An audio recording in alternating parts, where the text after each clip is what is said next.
Это программа «Актуальное интервью», в студии Иван Лазаренко. Здравствуйте. Коронавирус нового типа внес коррективы, в том числе и в систему лекарственного обеспечения населения.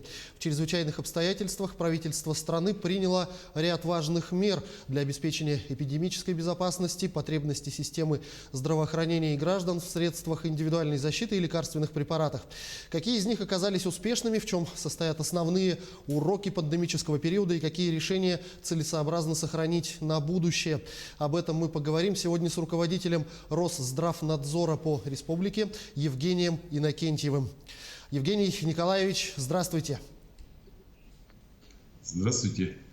Скажите, есть ли сейчас в аптеках, в медицинских учреждениях республики какой дефицит каких-либо лекарственных препаратов? В первую очередь, конечно, назначенных для лечения COVID-19.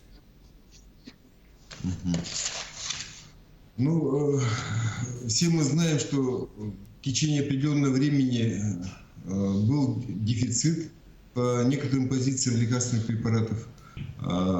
Связан он был в первую очередь, во-первых, с техническими проблемами системы маркировки, а также с задержками со стороны поставщиков и производителей.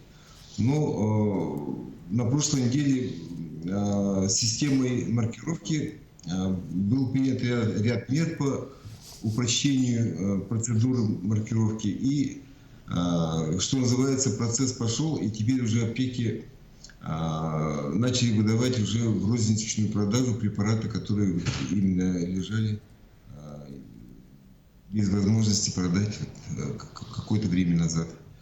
Что касается перечня лекарственных препаратов, основные противовирусные препараты Орбидол и Гриферон, они в наличии имеются в аптеках, и в том числе по районам республики то же самое. Стационары обеспечены лекарствами в полном объеме. Что касается дорогостоящих препаратов, там бывают всякие определенные перерывы в поставках, но тем не менее все это решается. В наличии также имеется Фавипиравир, новый препарат, который был включен в перечень амбулаторных препаратов. Так что все условия, в общем, для оказания помощи имеются. Но вот кроме того препарата, который вы упомянули, есть ли в наших аптеках новые лекарства, разработанные для лечения ковид, и насколько они все-таки доступны, в том числе по цене? Вот препарат, который я назвал Фавипиравир, также он известен под другими наименованиями: Авифавир, Репливир. Цена стала доступной. Сейчас вот, когда на уровне Российской Федерации уже внесли ограничения, он стоит 6 с небольшим тысяч рублей. Тогда как раньше он появился в продаже по стоимости где-то до 18 тысяч доходило. Ну и вот, кстати говоря, о ценах. Как ведется контроль за ценами на лекарства и средства индивидуальной защиты, которые продаются в аптеках? И куда могут обратиться граждане, если видят, что цена явно завышена?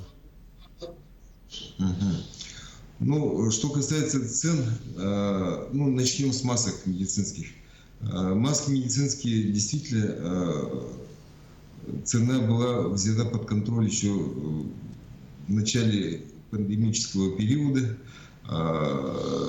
Вместе с тем, сейчас больше распространения имеют маски просто защитные, которые медицинскими не являются, и цена на них устанавливается рыночная. То есть по мере спроса и потребления цена сейчас в последнее время идет на снижение. Как вы помните, в начале маски стоили очень дорого, и их было мало. Теперь уже маски практически есть везде, начиная с аптек, кончая хозяйственными магазинами. Это что касается масок.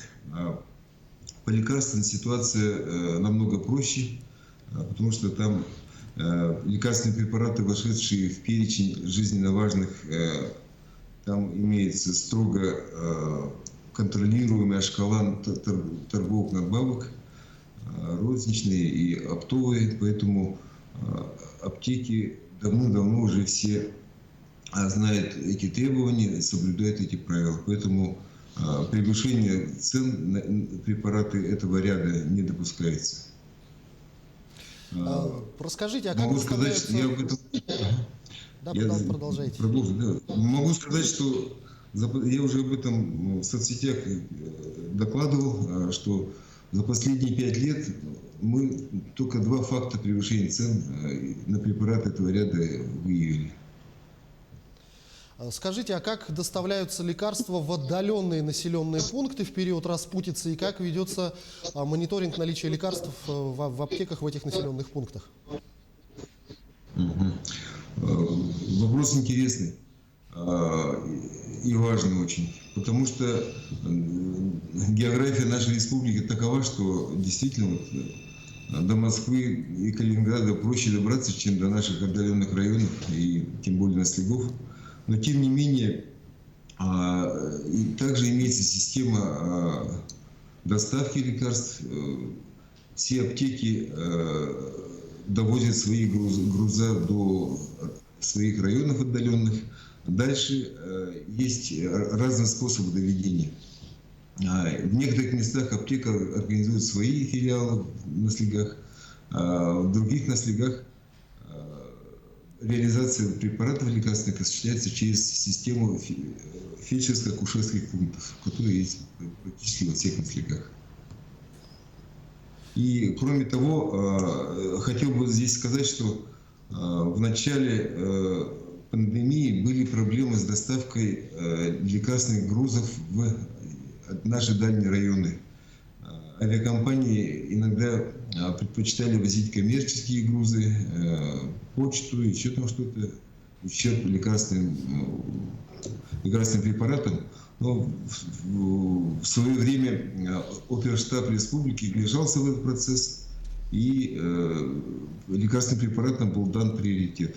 И теперь, насколько мы знаем, таких сигналов пока нету о том, что есть трудности отправления груза. Ну вот, как вы отметили, недавно в стране были замечены сложности с системой маркировки лекарственных средств, и в некоторых регионах из-за этого возникли проблемы с кислородом, который применяется при терапии COVID-19. Есть ли у нас в республике подобные трудности, и поможет ли принятое упрощение системы маркировки не допустить дефицита лекарственных средств?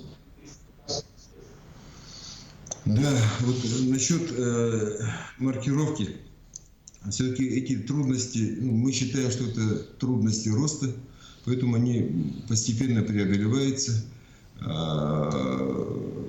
Сейчас и аптеки уже осваивают эту программу, перенастраивают свои программы, локальные программы в своих аптеках. И уже маркировка, в принципе, уже процесс пошел, можно сказать. Что касается кислорода. У нас есть разные способы обеспечения кислородом. Первый – это своя кислородная станция в больших больницах республиканских, и в ряде районных больниц есть кислородные станции свои. Дальше обеспечение кислородом через баллоны. У нас есть в республике официальный легальный поставщик кислорода, который заправляет баллоны. Но большинство районных больниц применяют так называемые кислородные концентраторы. Поэтому мы считаем, что проблем с кислородом не должно быть. Но, к слову сказать, мы как раз сегодня проводим мониторинг всех медицинских организаций на обеспеченность кислородом потребность и где они берут кислород. И по изучению этой информации мы будем принимать какие-то решения организационные. И информацию направим в правительство республики и Министерство здравоохранения. С недавних пор стала возможна дистанционная продажа лекарственных средств. Какие препараты доступны в таком формате, и какие можно назвать плюсы и минусы такой возможности покупать лекарства?